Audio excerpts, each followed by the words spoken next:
In this video, I will show you how to connect Instagram direct messages with Zoho Desk. First, log into your Zoho Desk account. Now on the top right corner, click on the Settings button. Scroll down to the Integration section and click on Marketplace. At the top right of the Marketplace page, you will see a search bar. Type in Instagram and hit Search. From the list of results, click on the first card you see.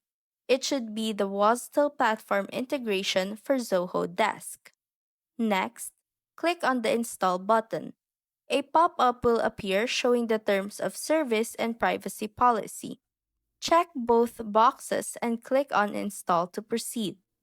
Finally, click Install again to complete the setup. Once the installation is done, you will receive a confirmation that the integration was successfully installed. And that's how to connect Instagram DMs with Zoho Desk.